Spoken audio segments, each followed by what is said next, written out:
Welcome once again to the Patriotic Pulpit. One of the most outstanding, and I say that in a negative sense, and most remarkable developments that I've ever seen, and I thought that I would never see in my lifetime, even being warned by conservatives so many years ago, is this war that is beginning to ramp up between the United States government and the state of Texas regarding the border of the United States and the border, of course, of Texas and Mexico. Not only so, but the joining now of Mexico on the side of this Biden administration against the state of Texas, telling Texas and telling America and Americans what we will and will not do regarding illegal immigration into the state of Texas. It's absolutely astounding what the developments have been. Many people say, well, Joe Biden has been a failure on the border. No, ladies and gentlemen, he has been tremendously successful. He is tremendously successful because this is exactly what he has wanted to do. He has flouted United States law, violated United States law, trashed the United States Constitution, which of course tells him that anybody comes across the border illegally, they are to be detained and exported.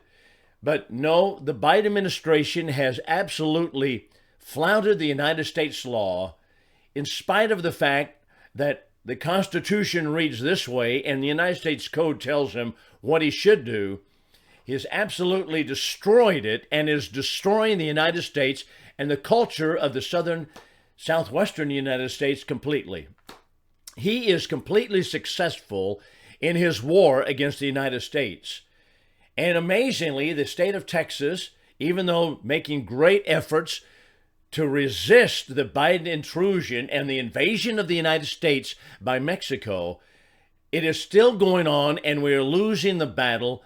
And I think that there is a constitutional solution to it, and we'll get to that in the latter part of the program. But right now, let's just notice a couple of things that are just absolutely, to me, not only astounding, but absolutely flagrantly violating the very commonsensical understanding of our Constitution and the sovereignty of the United States as a nation coming out of Mexico. This is an article that appeared in the Los Angeles Times just the other day. This is March 20. I'm recording this on March 23. And the headline reads, it is dehumanizing. The Mexico president lashes out over Texas immigration law. Now, this is the Mexican president, Andrés López Obrador, on Wednesday of this week, condemning a Texas law that would give state authorities broad powers to arrest foreigners suspected of illegally crossing from Mexico into the state of Texas. After a day of back and forth court decisions that had left the law in effect for just a few hours, that is allowing Texas to export illegals, the Mexican president labeled the Texas statute dehumanizing and anti-Christian. Absolutely remarkable in many respects and absolutely just out of the park, just amazing the ignorance that is shown here, because number one, not only does he not know what the Texas law and the United States law actually say, but also trying to lecture us on what is Christian and what is not Christian. That, of course, is a story for another day, but it's certainly not anti-Christian to protect your own home. He declared that Mexico would not accommodate the return by Texas officials of any migrants to Mexican territory, a stance that calls into question how the state law would be enforced if it is cleared by the courts. He says, we would not accept deportations from the government of Texas. And this was his regular morning news conference back in a similar statement a day earlier, that would be on March 19th, from Mexico's foreign ministry. We'll talk about that in just a moment. The Texas law would make it illegal entry into the United States or into the state of Texas a state crime, directing judges to order undocumented migrants to return to Mexico. That is, of course, commonsensical. We have the right to defend the sovereignty of the state of Texas and our borders. On Tuesday, however, the Supreme Court of the United States cleared the way for Texas to enforce that law while its constitutionality is being challenged But hours later, a 3-judge panel on the 5th U.S. Circuit Court of Appeals, based in New Orleans, issued an order that effectively put that law on hold. Now, the panel heard arguments Wednesday on whether the law known as SB 4 should be allowed to take effect, if only temporarily. That panel is scheduled to hear arguments on the merits of the case April 3rd. It is unclear when and whether the Texas law will go into effect, and it likely will make a second trip to the United States Supreme Court. But really what chaps us all is the Mexican president declined to elaborate on how exactly Mexico would react should the law be enforced, but he did say, "We will not sit with our arms crossed." Now let's just back up for a moment and look broadly at the view, and that is, he wants American citizens, and the citizens of the state of Texas, one of which I am, to sit with our arms crossed and not do anything at all while our own federal government violates federal law, violates Texas law, violates the sovereignty of the United States, and Mexico partnering with the criminal Biden administration, violating Texas law. They want us to sit with our arms crossed. He said, "We will not sit with our arms crossed." Ladies and gentlemen, this is nothing more than a soft declaration of war against the state of Texas.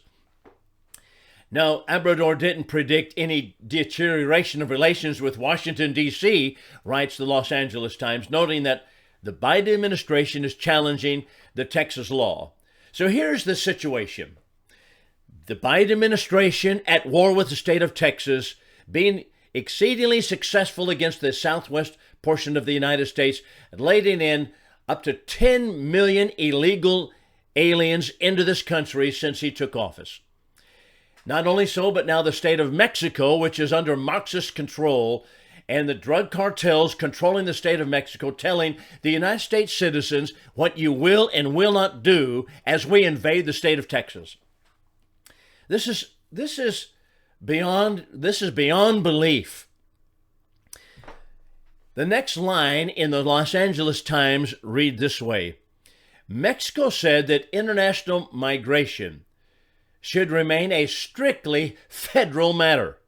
They're going to tell the United States how we should handle the immigration into the United States, which is what the Justice Department is arguing in its efforts to have the Texas law declared unconstitutional. So the Marxist president, Obrador of Mexico, doesn't know anything about the Constitution, just as the Biden administration doesn't know anything about the Constitution, apparently. And they're going to tell the United States and the state of Texas what we should and should not do, and what we will and will not do, and what we should do constitutionally in the United States. Flouting the law, thumbing their nose at the law. But I'll tell you what, there is a constitutional solution, and it is called nullification. And the state of Texas, instead of simply applying to the courts, the federal side of the government, to ask Mother May I their permission, what we should do with our own border, we should enact the principles of 98, which we'll talk about in a few moments, that is 1798, regarding nullification. Mexico said the international migration should remain a strictly federal matter. How do you like that? That is the state of Mexico, the country of Mexico, telling the federal government and the citizens of the state of Texas, here's what you need to do regarding your own constitution.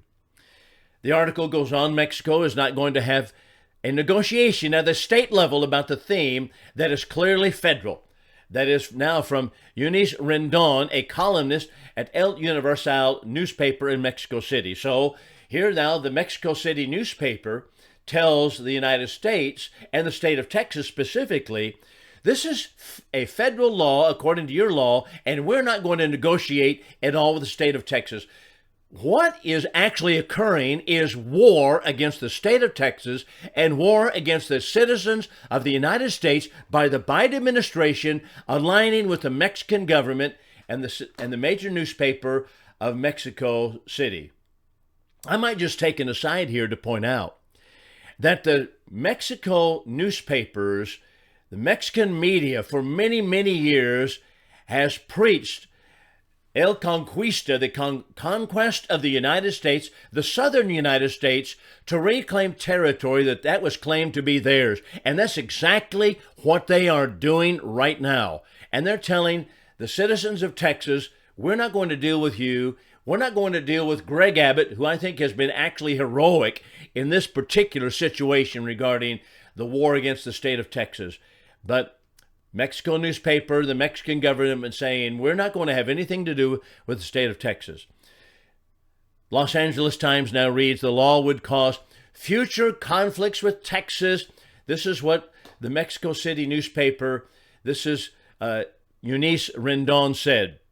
It will cause future conflicts with Texas, but she was unclear of how the controversy will play out, especially since the law's future remains in the hands of courts. Now, I want you to think exactly what is occurring here. What is really occurring? They're saying they're threatening the United States and threatening the state of Texas by saying you don't want war with the state of Mexico. That really is fighting words. That's what's coming out of the state of Mexico and the El Nacional newspaper from Eunice Rendon, aligning with the President Obrador of the state of Mexico. Lopez Obrador labeled the GOP-backed measure in the state of Texas as a product now of anti-immigrant, anti-Mexican sentiment, and lashed out at the Texas Republican governor, Greg Abbott, without naming him. Now, that sounds like, of course, the Marxists that they are. It sounds like exactly that maybe Lopez Obrador would like to be hired as a professor in Midwestern State University right here in Wichita Falls, or some of the major universities across the southwestern part of the United States, because that is exactly what the goose-stepping is going on from the students that are coming out of the classrooms are saying. You don't like Mexicans, you don't like immigrants, you don't like these people, blah, blah, blah. You don't like black people, you don't like minorities, and so you're going to have these laws. You know what? So much Marxist, foolish rhetoric. It's all that it is. They don't even know what it means. The president of Mexico compared the situation, according to the Los Angeles Times, to the idea of the Mexican state of Tamaulipas across Texas's Rio Grande Valley, the region there targeting Texas. And so here's how Labrador puts it, according to the LA Times. It's as if the governor of Tamaulipas applied a law against the Texans who are visiting Mexico or passing through Tamaulipas, Labrador said. According to our Constitution, anything that is related to foreign policy is not the responsibility of state governments. End of quote. Once again, trying to tell the United States and the state of Texas and the citizens of the state of Texas, our sovereign state, what is constitutional and what is not. Well, Obrador, there are some things you don't know about our Constitution. You don't understand our Constitution, and admittedly, many of our own professors do not as well. Many of our own governors do not understand. Many of our own law professors do not understand what the Constitution is about, and we're going to talk about that in just a few moments. The president's comments, according to the LA Times, were the latest in a litany of condemnations from Mexican officials. Many pointed out that the law has the potential to harm millions of people of Mexican ancestry, be they citizens, legal residents, or undocumented who reside in the state of Texas, where there's about 40% of the population is Latino. So we don't want to harm any Latino residents, but we don't care if the state of Texas is harmed. We don't care if it is crashing your welfare system, which is an unconstitutional system. Anyway, I wonder if Obrador would know that. I wonder if he knows about the constitutional or unconstitutionality of the welfare system. Be that as it may, the LA Times says the foreign ministry said the law would give rise to hostile environments in which the migrant community is exposed to hate speech, discrimination, and racial profiling. You know, they've learned from the Democrats, these Marxist Democrats, they've learned exactly how to hawk the law. That is, just as in the Old Testament period of the Old Testament of the Bible, just as in the ancient law when the foreign government, when they were captured and they captured the cavalry, they took the horses, and instead of killing them, they hawked them. That is, they made them unable to fight in a battle anymore. And so that's what they're doing. They're simply hawking the law. They're simply taking the Achilles tendon of it and cutting it out. The Democrats do the same thing. They talk about racial profiling, hostile environments, and anti-immigration sentiment. All they're doing, of course, is trying to cut out any kind of enforcement of American law. Foreign Minister Alicia Bárcena also excoriated the anti-immigrant, and here's the word, xenophobic, discriminatory laws of the United States, or of the laws of Texas. That is, you don't like foreign people, and so they're going to appeal to people's Christian feelings to say you don't like people with brown skin. That's what this is all about. So on and on it goes. It underlines Lopez Obrador administration and the Biden administration are undermining Texas law, undermining the United States law, continuing on and on it goes.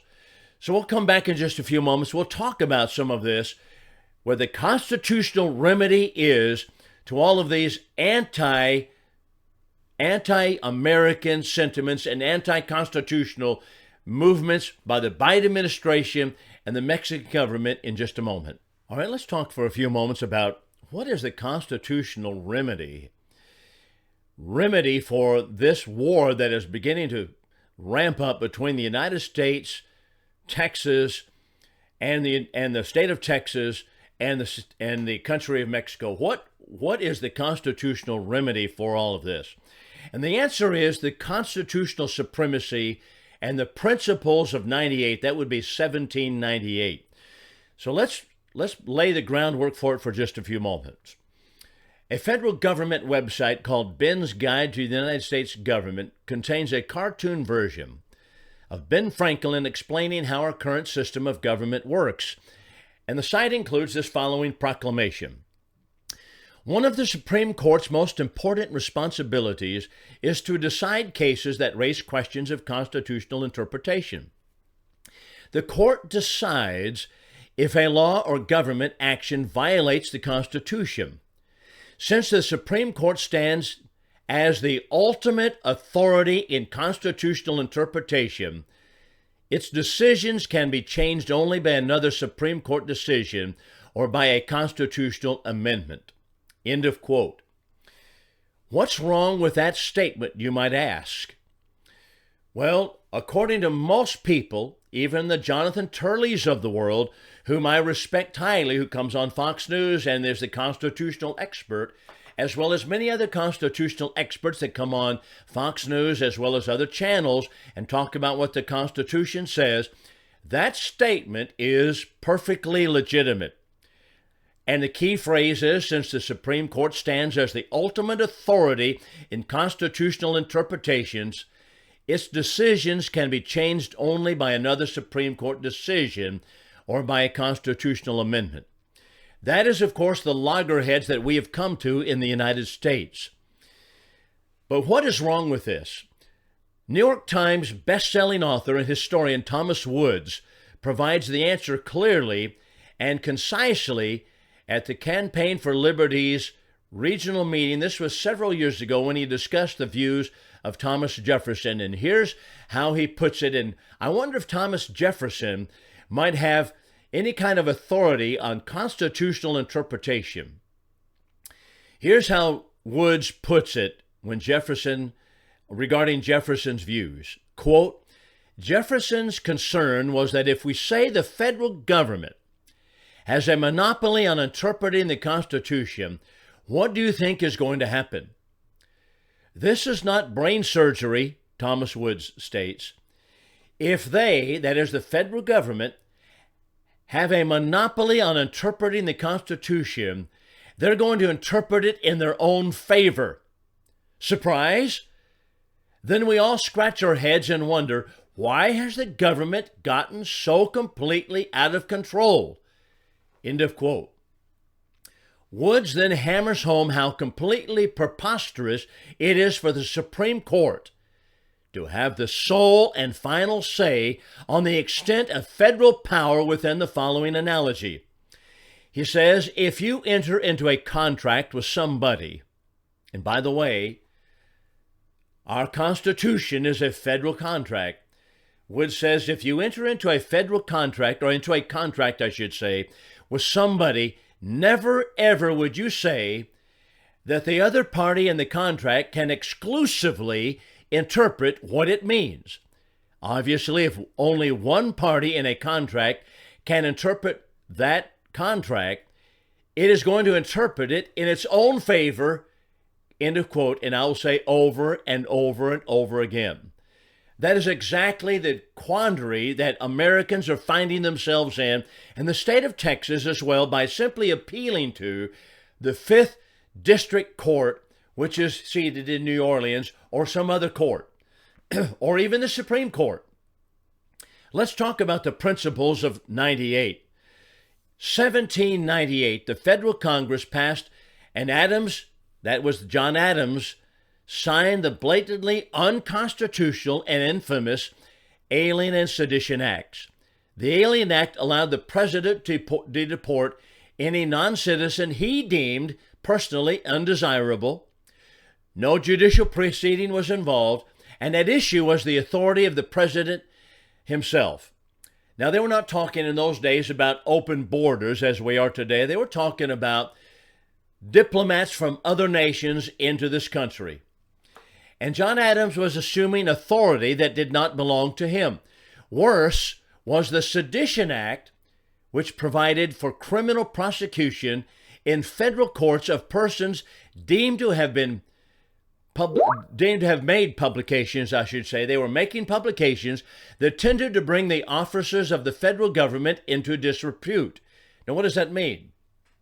That means newspaper editors, newspaper columnists that were bringing the federal government or criticizing the Adams administration, criticizing them or bringing the federal government at large into disrepute. The Adams administration was saying that we have the Sedition Act that would allow us to jail persons who would criticize the federal government and its officers. Surprised? Are we surprised? That's pretty shocking. Tellingly, the Congress that passed the act designed it to expire on the date that they would leave office in case their opponents gained control. Isn't that interesting? So they designed the Alien and Sedition Acts, this is under the Adams administration, to expire the day they left office.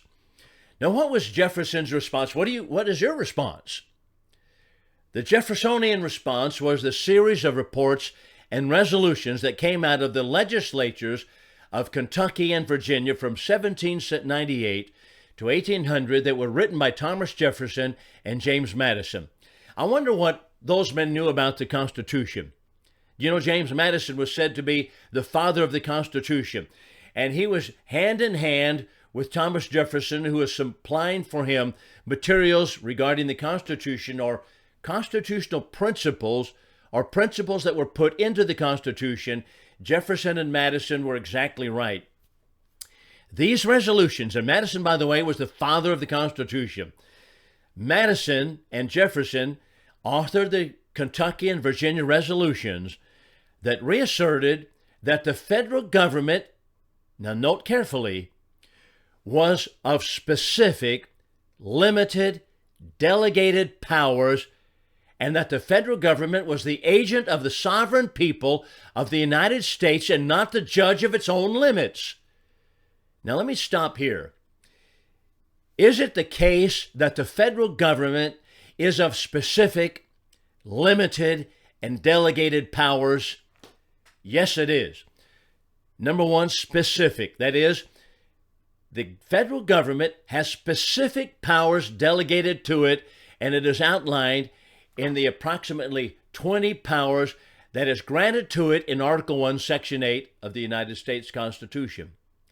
Number two, how about limited powers? Yes, it is limited because the 10th Amendment tells us it is limited to only those powers and those alone.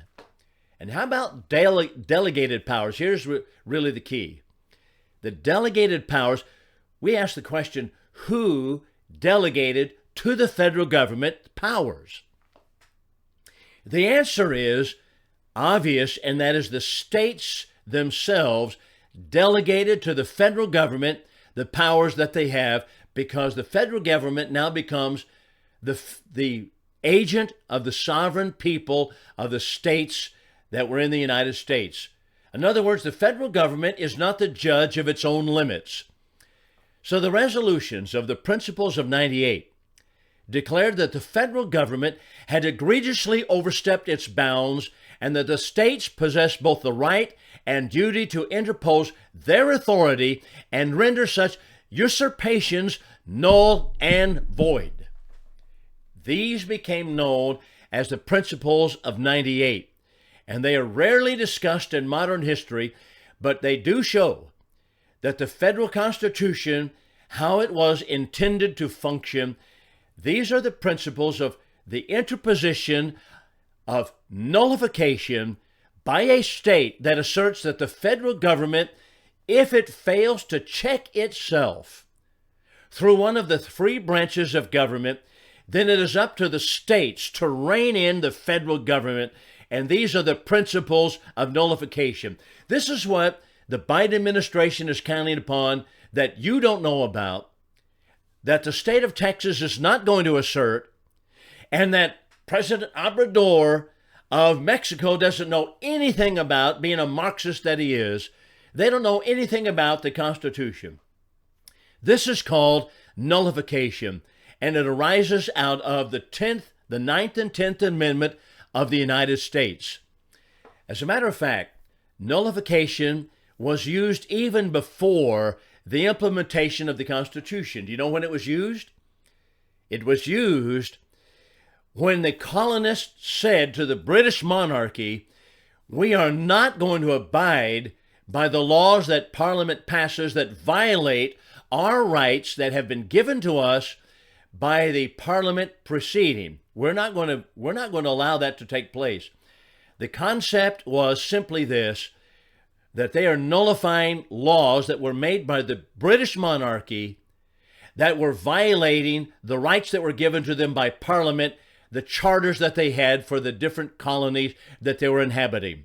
In other words, the colonies had rights that were given to them by Parliament, but the king said, no, we're going to nullify those particular rights that were given to them by Parliament. And the colonists said, no way, no how. These are our rights, and the king does not have the right to nullify that which Parliament has granted to us. And so they nullified what King George had to say.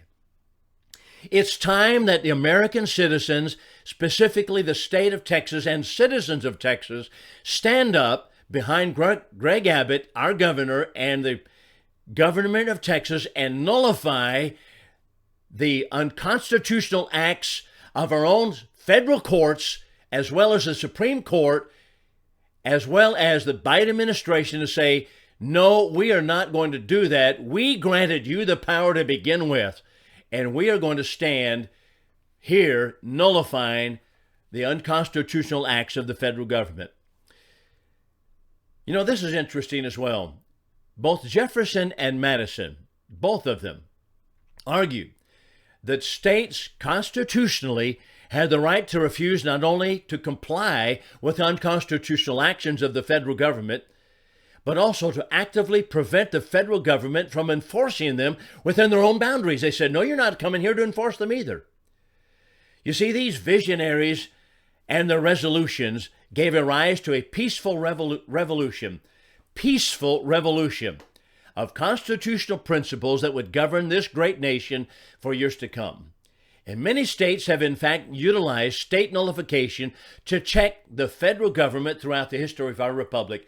And I'm going to mention only one particular law, but I want you to think about the 10th Amendment, and that is that anything that we do not give to the federal government to do, we have a right to assert our own selves. That's exactly what the 10th Amendment was about. But we have practiced nullification via the 10th Amendment for a long time. Think about, for example, the Fugitive Slave Act that was taking place in 1850s. The law stated that slaves that ran away from the masters from a southern slave state and ran to the northern state, that the northern states had to return the slaves because they are considered property of the southern slaveholders, return those to the slaveholders. But in 1854, Joshua Glover escaped from a southern state into the state of Wisconsin and declared freedom, and the state of Wisconsin said he is free. The federal government, the Supreme Court no less, under the Supreme Court Justice Roger Taney, said that no, blacks are considered to be property of the slave owners. He needs to be returned to the slave owners in the southern states. What did the state of Wisconsin do? They said, no, that is not right. We appeal to a higher law than the Supreme Court, and that is the law before God, and that is that people are considered to be free citizens. Everyone is created equal in the sight of God, and that is God's law. And this is something we're going to nullify, and we're not going to abide by it because they recognize that the Supreme Court violated natural law, and they didn't return him. Were they right? Absolutely. The same way the United States government, the Supreme Court, is wrong to say that, well, the state of Texas cannot protect its own borders, and the government of Mexico and the Supreme Court, or rather the President of Mexico, they don't know what they're talking about, threatening the state of Texas, telling us we have to abide by unconstitutional dictates. That is absolutely wrong. We have a right in the state of Texas assert our own authority before God. Let me mention just a couple of things regarding the 10th Amendment. I want you to consider the importance of the 10th Amendment, that is, all powers not granted by the Constitution to the federal government, nor prohibited by it to the states, are reserved to the states respectively or to the people. This is constitutional supremacy. And Thomas Jefferson said, I consider the foundation of the Constitution as laid on this ground, that all powers not delegated by the United States or to the United States by the Constitution, nor prohibited to it by the states, are reserved to the states and to the people. To take a single step beyond the boundaries thus specifically drawn around the powers of Congress is to take possession of a boundless field of power no longer susceptible of any definition. End of quote. Was Jefferson right? Absolutely. Does the 10th Amendment, is that part of our Constitution? Absolutely it is. Should we assert our 10th Amendment rights in the state of Texas? The answer is yes, resoundingly yes.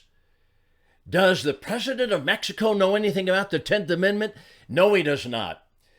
And apparently many of our own lawyers don't understand the 10th Amendment either, or have trashed it along with the rest of the Constitution. It is time for us to assert nullification based upon the 10th Amendment. One other quotation for you before we leave, and that is, this is from St. George Tucker, who was one of the professors of Thomas Jefferson at the College of William and Mary, and he wrote lengthily about the Constitution and why we ought to buy into the Constitution. And I want you to listen to what he had to say regarding the 10th Amendment and states' rights. This article was added, speaking about the 10th Amendment, quote, this article was added to prevent misconstruction or abuse of the powers granted by the Constitution, rather than supposed necessary to explain and secure the rights of the states of the people, that is, the powers delegated to the federal government being all positive, all enumerated, according to the ordinary rules of construction. Whatever is not enumerated is retained by the states. He is explaining the 10th Amendment. That's the end of quote. He is explaining the 10th Amendment. In other words, whatever the states do not give to the federal government, we have as states' rights. That's exactly where we need to be on this war between Texas and Joe Biden, and Texas and the state of Mexico and the President of Mexico.